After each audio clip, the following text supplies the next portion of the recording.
Bapak Ibu, kita rindu malam hari ini ibadah Natal kita bukan ibadah Natal seperti tahun-tahun yang sebelumnya. Bisa bilang amin? Amin. Tapi kita rindu malam ini Bapak Ibu, Natal kita malam ini adalah Natal yang benar-benar menyenangkan hati Tuhan. Amin. Setuju? Bagaimana Natal mengubah hidupku? Natal memulihkan hidupku. Natal membuat hidupku menjadi baru. Amin. Makanya saudara, saya menggunakan kata restore. Ya, jadi katanya lebih pengembangannya banyak Bapak Ibu. Oke?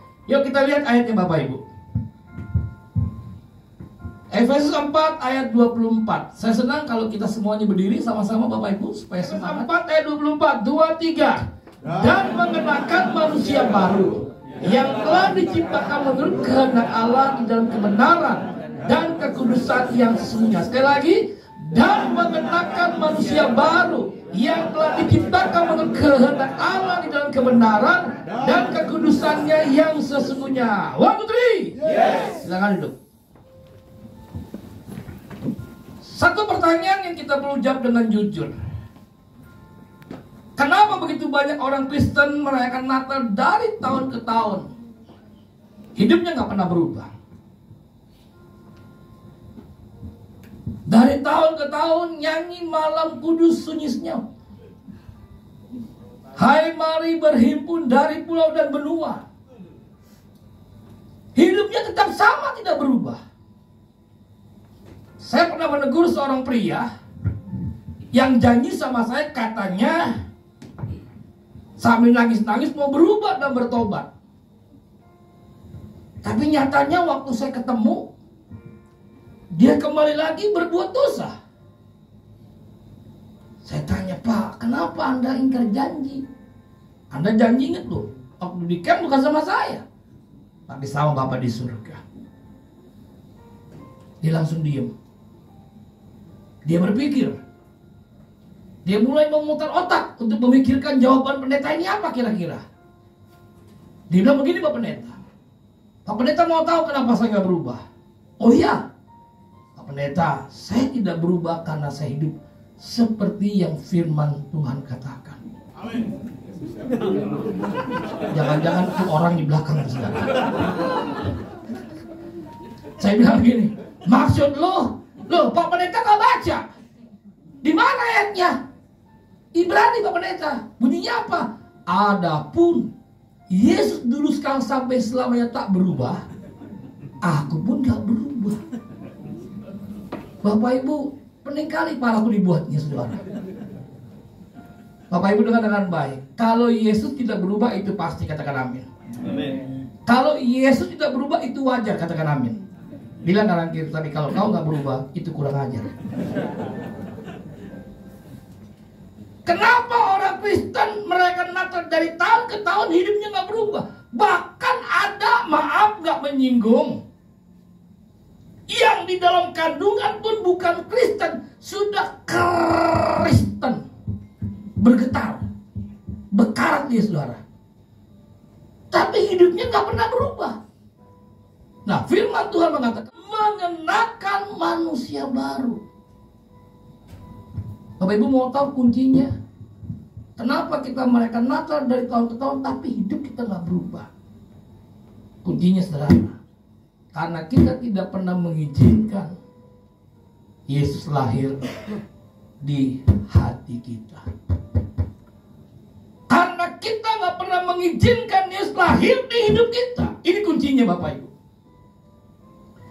Ketika kita merayakan Natal Bapak Ibu, apa sih yang ada dalam pikiran kita? Jadi penting sekali Bapak Ibu, ketika kita merayakan Natal, yuk mari izinkan Yesus lahir di hati kita. Yesus lahir di hidup kita. Supaya apa Bapak Ibu? Supaya kita bisa mengenakan manusia baru. Jadi benar-benar Bapak Ibu, manusia lama kita sudah berlalu. Jangan sampai Bapak Ibu kita merayakan Natal dari tahun ke tahun hidup kita gak pernah berubah. Kenapa saudara? Karena perayaan Natal buat kita sebuah perayaan aja. Bukan sebuah momen yang penting mengingatkan kita bahwa Yesus lahir ke dunia, Bapak Ibu, dengan sebuah harga yang sangat mahal. Bapak Ibu setuju nggak kira-kira?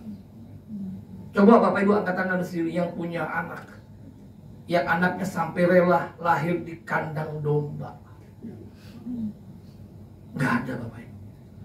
Semiskinnya kita, sesusahnya kita, semelaratnya kita nggak sampai hati rela mengizinkan anak yang kita cintai lahir di tempat yang sangat hina dina. Setuju Bapak Ibu? Ya. Yesus lahir di kandang domba, di tempat yang sangat hina. Kenapa saudara? Karena Alkitab berkata, karena tidak ada tempat. Kalau orang lahir di beca, bukan karena nggak ada tempat, ibu-ibu, karena udah nggak tahan lagi. Setuju ibu-ibu? Ada yang lahir di toilet, katanya mulus-mulus, mungkin maaf, dia pikir mau BAB, ternyata saudara melahirkan di sana. Karena apa? Bukan tidak ada tempat, karena nggak tahan lagi. Tapi Yesus dilahirkan Maria di sana karena tidak ada tempat. Yang kedua, Bapak Ibu mesti tahu, lahirnya hina, matinya tidak terhormat. Orang tua mana yang tega? Nggak ada, Bapak Ibu. Tapi Bapa di surga mengizinkan semua terjadi supaya saya dan saudara menjadi manusia baru. Amin. Tepuk tangan untuk kita. Natal memulihkan. Natal mengubah hidup kita. Nanti kita akan cek setiap hati kita masing-masing.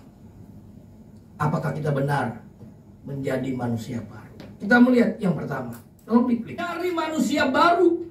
Efesus 4 ayat 25. Karena itu buanglah dusta dan berkatalah benar seorang kepada yang lain, karena kita adalah sesama anggota. Ciri manusia baru yang pertama, berkata benar. Katakan 2, 3, berkata benar. Seperti Kristus dengan firman-Nya. Demikianlah seorang pria sejati dan wanita bijak dengan perkataannya. Amin. Ya. Jangan sampai Bapak Ibu perkataan kita banyak bohongnya, banyak dustanya, banyak tipu muslihatnya. Alkitab berkata bahwa setiap perkataan kita yang sia-sia, perkataan kita yang gak beres, harus dipertanggungjawabkan. Setuju Bapak Ibu? Bapak Ibu yang sudah berjanji di camp atau belum ikut camp, gak masalah Bapak Ibu.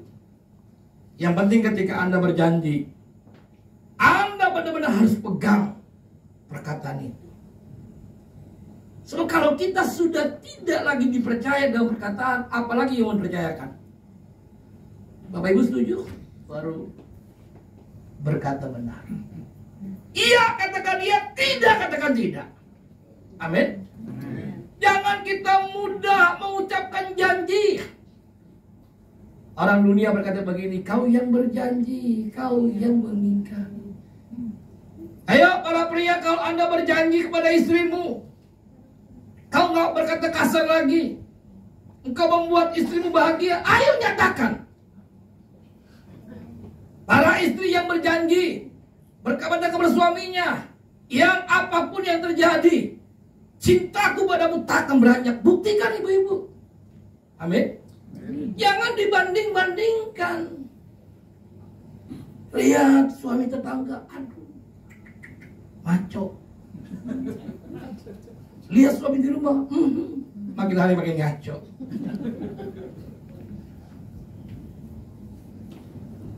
Para suami, lihat istri tetangga, bodinya seperti gitar Spanyol. Lihat istri di rumah, alamak, gelap kayak bas beton. Di hari Natal yang bahagia ini Bapak Ibu, Tuhan mau kita menjadi manusia baru, katakan amin. Amin. Ciri yang pertama manusia baru adalah perkataannya benar. Perkataannya jujur. Kalau selama ini kita banyak bohong, banyak orang kita tipu, malam ini kita bertobat. Amin. Amin. Bilang kanan kiri, jangan suka bohong ya. Ini ciri pertama manusia baru, perkataannya benar. Dia nggak bohong, dia nggak tipu-tipu, dia nggak bohongin orang. Dia berjanji, dia akan menepati. Amin. Seperti Kristus dengan firman-Nya, demikianlah seorang pria sejati dan wanita bijak dengan perkataannya. Poin yang kedua, yuk. Poin yang kedua, Efesus 4 ayat 26. Apabila kamu menjadi marah, janganlah kamu berbuat dosa. Janganlah matahari terbenam sebelum padam amarahmu. Poin yang kedua, kita harus stop berbuat dosa. Kalau kita gak pernah menang atas dosa kehidupan kita, percayalah Bapak Ibu, hidupmu akan semakin sengsara. Ini bukan nubuat, tapi ini kebenaran yang kita perlu ingat. Makin hidup kita gak beres, hidup kita makin kacau. Halo? Tapi kalau hidup kita makin beres, hidup kita pasti akan beres. Amin. Amin. Ia membuat hidup ini kita khawatir, takut, cemas, galau, stres. Karena apa? Hidup kita nggak beres. Kita jatuh bangun dalam dosa, kita kompromi dengan dosa, bermain dengan dosa. Makanya poin yang kedua, saudara, ciri manusia baru, dia berhenti berbuat dosa. Dia tidak lagi berbuat dosa. Dia tidak lagi hidup dalam dosa. Yesaya 59 ayat 1 dan 2 begini mengatakan, saudara, sesungguhnya tangan Tuhan tidak kurang panjang untuk menolong menyelamatkan kita. Setuju, katakan amin? Amin. Tapi yang merupakan pemisah antara kita dan Tuhan dua hal. Yang pertama karena kejahatan kita, yang kedua karena dosa. Makanya malam ini Bapak Ibu, kalau kita merasa hubungan kita dengan Tuhan gak beres, malam ini bikin beres. Yang kedua, hubungan dengan keluarga gak beres, bikin beres. Jangan berbuat dosa lagi. Ini saya gak sebutkan nih dosanya, ya karena Bapak Ibu yang lebih tahu lah. Coba kanan kiri bilang, jangan pura-pura bego. Amin. Tinggalkan tempat ini, semuanya bikin clear. Setuju, katakan amin? Amin. Yang bengkok bikin lurus, yang salah bikin benar, yang tidak beres bikin beres. Itu yang kedua. Yang ketiga, ya nggak banyak-banyak saudara. Yang ketiga, Efesus 4:27. Dan janganlah beri kesempatan kepada iblis. Bapak Ibu, hidup kita ini cuma dua. Satu, melalui hidup kita Bapa dimuliakan. Yang kedua, melalui hidup kita Bapa dipermalukan. Setuju Bapak Ibu? Ya. Sekecil apapun Bapak Ibu kesempatan yang kita beri buat iblis, hidupmu hancur. Contoh, sebuah kapal yang besar, anggap aja lah kayak tampau emas lah, yang besar, tapi bolonya kecil. Ya, awak kapal bilang kepada komandannya, Papa, itu di bawah kita bocor. Komandannya bilang apa? Nakodanya, tenang aja, itu bocor kecil, bocor halus, nggak mungkin tenggelam kapal. Bapak Ibu tahu nggak? Bocor kecil, bocor itulah awal kehancuran karam kapal itu. Setuju Bapak Ibu? Jangan kita buka celah sekecil apapun. Bilang kanan kiri, jangan buka celah sekecil apapun. Sebab ketika kita buka celah sekecil itu, itulah awal kehancuran hidup kita. Bapak Ibu, yang tahu hatimu hidup hari-hari bukan suamimu, bukan istrimu, bukan orang tuamu, bukan tahu pendetamu, tapi yang tahu Anda dengan Tuhan. Rayakan Natal malam hari ini. Natal yang mengubah kehidupan kita. Amin. Ciri pertama berkata benar. Perkataan membangun. Yang kedua, jangan lagi bikin dosa. Ingat Bapak Ibu, ketika Anda bikin dosa, hati Yesus sedih, sakit. 2000 tahun yang lalu dia telah mati buat kita. Dia korbankan segalanya supaya apa? Saya dan saudara tidak binasa, mereka beroleh hidup yang kekal. Tidak ada cara lain. Dia harus harganya mahal, sangat terlalu mahal. Makanya Bapak Ibu, ketika saya mau bikin dosa, saya selalu gagal. Setiap saya mau berbuat dosa, selalu gagal. Kenapa? Saya selalu ingat pengorbanan Yesus. Salibnya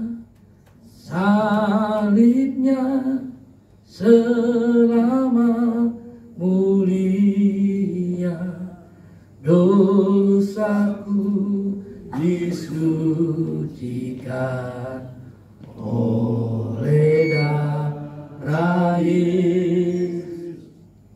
Efesus 4:28, bekerja keras. Orang yang mencuri janganlah yang mencuri lagi, katakan amin. Tetapi baiklah yang bekerja keras, katakan bekerja keras, dan melakukan pekerjaan yang baik dengan tangan sendiri, supaya dapat membagi sesuatu kepada orang yang berkekurangan. Ini yang saya percaya Bapak Ibu. Kalau hidup kita pulih dengan baik, kalau hidup kita beres, kita berkenan di depan Tuhan dengan baik Bapak Ibu, kita pasti diberkati Tuhan. Amin. Itu lihat ayatnya saudara. Bisa membagikan sesuatu kepada orang yang berkekurangan. Nah Bapak Ibu dengan baik ini nggak menghakimi. Kalau kita sudah pulih dari pria sejati, udah ngaku dosa, bikin beres semuanya, tapi kalau kita belum diberkati, saya nggak menghakimi. Kok kita belum ngalami janji Tuhan? Why? What happened? Apa yang terjadi saudara? Kita bilang begini, Bapak yang jahat, Bapak yang terbatas, tahu memberi yang terbaik buat anak-anaknya, apalagi Bapak di surga. Bapak Ibu setuju? Amin. Artinya saudara, lewat Natal malam hari ini, Tuhan memulihkan, Tuhan menyembuhkan, Tuhan membebaskan dari kita. Supaya apa? Kita semua diberkati. Amin. Bekerja keras bukan kita bekerja dengan kekuatan kita, bukan. Benar-benar kita bekerja dengan sungguh-sungguh serius supaya apa? Lewat pekerjaan Bapa di surga dimuliakan. Setuju? Amin. Ya. Ini yang saya percaya saudara. Kalau kita hidupnya beres berkenan, kita nggak cari berkat, tapi berkat yang cari kita. Amin. Berapa banyak yang setuju? Setuju? Gimana ayatnya? Jelas saudara, Mazmur. Tuhan memberikan berkat kepada orang yang dicintainya pada waktu sedang tidur. Berkat itu dicurahkan bukan kita bekerja waktu tidur. Kenapa saudara? Ayo berpikir. Kenapa? Waktu tidur aja diberkati. Tuhan bilang kat, kiri berkat, push. Kat, lebih banyak, push. Ini saudara, kalau kita benar, kita beres, tidur kita diberkati, apalagi kita bekerja. Dia baru. Karena Yesus lahir di hati kita. Yesus lahir di hidup kita. Yang pertama manusia baru. Perkataannya beda. Perkataannya benar. Perkataannya membangun. Memberkati banyak orang. Yang kedua, tidak lagi bermain dengan dosa. Tidak lagi kompromi dengan dosa. Bagi seorang sejati, dosa adalah dosa. Dosa bukan masalah. Selesaikan malam ini. Yang ketiga, jangan beri kesempatan pada iblis. Ingat, ketika Anda buka celah, sekecil apapun, itulah awal kehancuran hidupmu. Makanya saya nggak mau buka celah sekecil apapun. Saya tahu kelemahan saya tahu kekurangan saya. Saya tutup selamat mungkin. Tapi ibu tahu, di mana titik kelemahanmu, kejatuhanmu, jangan buka celah itu. Yang keempat, yang terakhir, kita harus bekerja keras supaya Bapak dimuliakan. Amin. Kalau kita nggak bekerja keras, kerjanya nggak pernah serius, kita nggak diberkati. Maaf, kita akan mempermalukan Bapak di surga. Hidup kita selalu berkekurangan. Minta bantuan orang, pinjam sana sini. Aduh Bapak Ibu, ingat Bapak Ibu, kalau kita susah jangan cari manusia. Setuju? Amin. Jangan bilang gini, siapa ya om yang kaya raya, yang tidak pelit-pelit, pin kopet, bin mepet. Kalau aku pinjam duit, boleh nggak bayar? Aduh. Jangan bikin malu Bapak di surga. Bekerja menghasilkan buah. Bekerja memuliakan Bapak di surga. Amin.